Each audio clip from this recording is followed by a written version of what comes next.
안녕하세요. 더 넘치는 게 믿음의 가족 여러분, 7월 12일 토요일 아침입니다. 토요일은 여러분들에게 쉼의 날이시죠.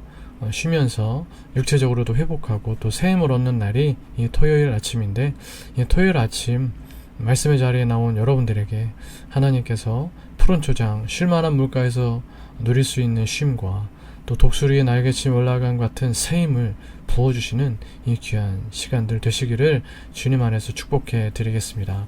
오늘은 여러분들과 함께 요한복음 2장 18절로 22절까지의 말씀을 함께 묵상하도록 하시겠습니다.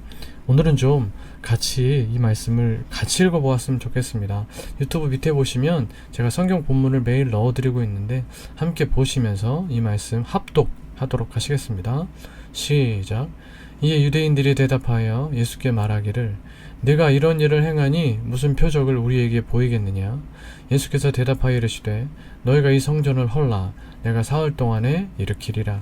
유대인들이 이르되 이 성전은 46년 동안에 지었거늘 내가 3일 동안에 일으키겠느냐 하더라. 그러나 예수는 성전된 자기 육체를 가리켜 말씀하신 것이라. 죽은 자 가운데서 살아나신 후에야 제자들이 이 말씀하신 것을 기억하고 성경과 예수께서 하신 말씀을 믿었더라. 종교 지도자들은 성전을 청결하게 하시는 예수님께 거세게 항의했습니다. 그들에게 예수님의 행동은 잘 알지도 못하는 사람이 와서 자신들의 밥줄을 끊는 것 같았기 때문입니다. 성전에 살면서 성전 중심으로 성전에서 얻어지는 온갖 이권 속에 살아갔던 사람들이었기 때문에 예수님께서 성전을 헐라고 하시니까 그것 자체로도 너무 불경한 일인데, 인간적으로 보면 또 자신들의 밥줄을 끊는 거잖아요. 그러니까 거세게 예수님께 항의를 했던 것이죠. 그러면서 그들이 예수님께 무슨 권리로 이런 일을 하느냐며 메시아라면 그것을 입증할 표적을 보여달라고 요구합니다. 그러자 예수님은 너희가 이 성전을 허물면 내가 3일 만에 다시 일으키겠다라고 대답하십니다.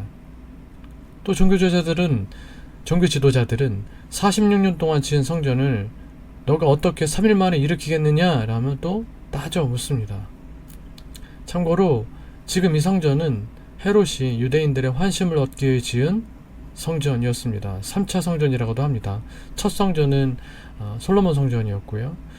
두 번째 성전은 포로에서 돌아온 수룹바벨을 중심으로 함께 졌던 성전이라서 수룹바벨 성전이고, 이 세 번째 성전이 바로 이제 헤롯 성전입니다. 헤롯이 지어서 헤롯 성전이라 불리는 성전입니다.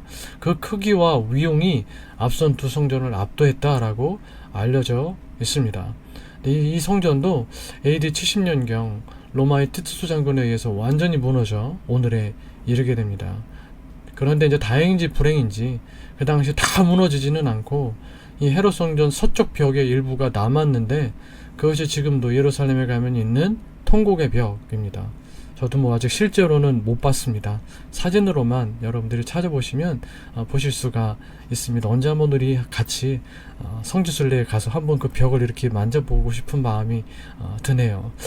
여튼 다시 본문으로 돌아와서 유대인들은 예수님의 이 말씀을 눈에 보이는 헤롯 성전으로 생각했지만 예수님은 성전된 자신의 몸을 가리키신 것이었습니다. 제자들도 이 당시에 예수님의 말씀을 바르게 이해하지 못하다가 예수님께서 죽으시고 다시 부활하신 후에야 그 뜻을 제대로 깨닫게 됩니다. 여러분, 성전, 성막도 마찬가지지만 성전은 어떤 곳이었나요? 성전은 하나님께 예배하는 곳, 하나님께 죄를 용서받는 곳, 하나님을 만나는 곳, 하나님과 교제하는 곳, 하나님께 기도하는 곳입니다. 구약시대에는 짐승의 피를 흘려서 여러가지 제사, 특히 또 대속제사를 드림으로써 죄를 용서받고 하나님께 나아가는 예식이 성전에서 있었습니다. 성경은 성전의 세 가지 모습을 말씀하시는데요. 첫 번째는 하나님께 예배드리는 건물로서의 성전입니다. 구약적 의미의 성전이죠. 두 번째는 제가 어제도 말씀드렸는데 성령님을 모시고 사는 우리의 몸이 성전이라고 말씀하십니다. 그리고 세 번째는 참된 성전은 바로 예수 그리스도 자신이라고 말씀하십니다. 오늘 본문에서도 예수님께서 이 부분을 말씀하시는 것이죠. 예수님은 완벽한 성전이십니다.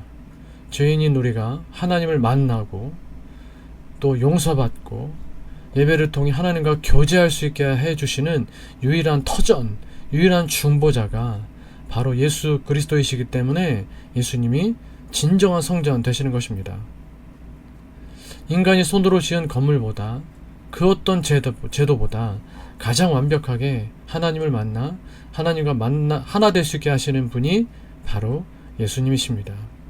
요한계시록에 보면 어린 양 되신 예수님이 참 성전, 진정한 성전, 궁극적 성전이라는 말씀들이 나오게 되는 것을 볼 수가 있습니다. 그래서 진정한 예배는 예수님 안에서 이루어지는 것입니다. 예수님 안에 있을 때 바른 예배를 드릴 수 있고 참된 은혜와 평안과 하나님의 영광을 경험할 수 있는 것입니다.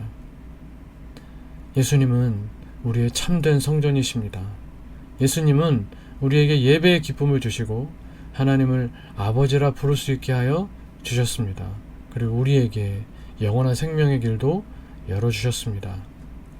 예수님께서 주신 이 비교할 수 없는 복과 영광을 여러분 잊지 않고 늘 기억하며 날마다 매 순간 참 성전이신 예수님 안에서 하나님께 예배하는 삶, 예배로서의 삶을 살아갈 수 있는 우리 일상이 하나님이 받으실 만한 예배로서의 삶이 될 수 있는 우리 모든 믿음의 가족들 다 되실 수 있기를 주님의 이름으로 축복해 드리겠습니다. 예수님이 성전에 오셔서 성전을 청결하게 하셨을 때 많은 종교 지도자들이 예수님의 권위에 시비를 걸었습니다. 아들이 아버지의 집을 청결하게 하는데 종들이 와서 감히 그 권위를 문제 삼으며 덤빈 것이죠. 예수님이 이 땅에서 사역하실 때 예수님의 권위를 인정하지 않는 종교 지도자들이 거의 대부분이었습니다. 그들은 예수님을 모욕하며 공격했습니다. 그러나 예수님은 그들의 무지한 공격을 징벌로 대응하지 않으셨습니다. 심지어 십자가에서 조롱당하실 때에도 보복하지 않으시고 누가복음 23장 34절 아버지 저들을 사하여 주옵소서 자기들이 하는 것을 알지 못함이니이다 라고 오히려 그들을 위해 용서의 기도를 하셨습니다. 예수님은 왜 용서의 기도를 하셨을까요? 어떻게 용서의 기도를 하실 수 있으셨을까요? 자신을 하나님의 아들로 대우하지 않을 뿐만 아니라 모욕하는 것, 공격도 모자라 이제는 죽이기까지 한 그들을 용서하신 이유는 무엇일까요?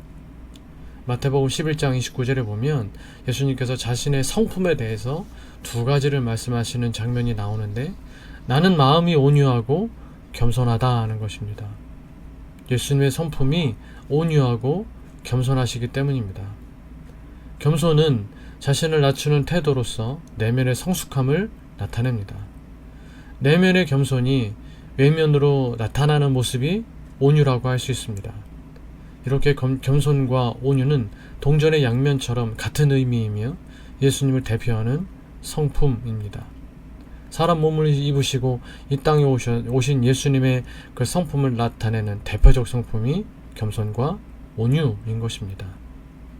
성품이 온유하면 타인을 부드럽게 대하고 자신을 공격하는 사람들에게 보복하지 않을 수 있습니다. 누군가에게 말로든 행동으로든 공격을 받으면 보복하고 싶은 마음이 드는 것이 인지상정입니다. 그러나 온유하신 예수님은 자신을 몰아세우고 공격하는 지도자들을 그렇게 대하지 않으셨습니다. 예수님은 예수님께로 나오는 모든 사람을 따뜻하고 친절하게 대해주시고 영접해 주셨습니다. 우리가 예수님을 알지 못했을 때 예수님을 향해 무지함으로 저지른 많은 악한 행동에 대해서도 인내하시며 징벌하지 않으시고 온유함으로 대해 주셨습니다. 우리는 예수님의 제자들입니다. 제자는 스승을 배우고 또 닮아가야 합니다. 곧 예수님을 닮는다는 것은 우리의 내면이 더욱 겸손해져야 된다는 것이고 우리의 외면은 더욱 온유해져야 한다는 것입니다. 우리는 예수님의 온유한 성품이 우리 삶에 나타나도록 힘써야 합니다. 특히 나의 성품에 가장 큰 영향을 받는 내 육신의 가족들과 우리 교회, 믿음의 가족들, 가까운 친구들, 그리고 나의 권위 아래에 있는 사람들에게 온유함으로 대하도록 노력해야 합니다. 그렇게 예수님을 닮아가고 예수님을 나타내는 삶을 살아내는 우리 사랑하는 더 넘치는 교회 모둠의 가족 여러분들 다 되시기를 우리 교회 가운데 그렇게 겸손과 온유함이 넘쳐나서 모두가 다 그렇게 예수님 닮은 형상으로서 아름다운 공동체를 이루어 나아갈 수 있는 우리 더 넘치는 게 모든 믿음의 가족들 다 되실 수 있기를 주님의 이름으로 축복해 드리겠습니다. 우리 함께 기도하시겠습니다. 기도하실 때 오늘 나누었던 이 말씀을 좀 기억하시면서 여러분들에게 주시는 기도의 제목들을 하나씩 둘씩 삼고 기도하실 수 있기를 바라고, 오늘 있게 되는 도시라를 위하여서 하나님께서 꼭 구원받아야 될 영혼, 믿음의 회복을 경험해야 될 영혼들 하나님이 보내주실 수 있기를 위하여 여러분 기도해 주시기를 바라고, 또 7월 18일 19일 날 있게 되는 우리 교회 여름 수련회를 위해서 여러분 기도해 주시고, 또 우리 모든 믿음의 가족들의 얼굴을 좀 떠올리시면서 함께 중보하며 기도하는 이 아침 되실 수 있기를 바라겠습니다. 우리 함께 기도하시겠습니다.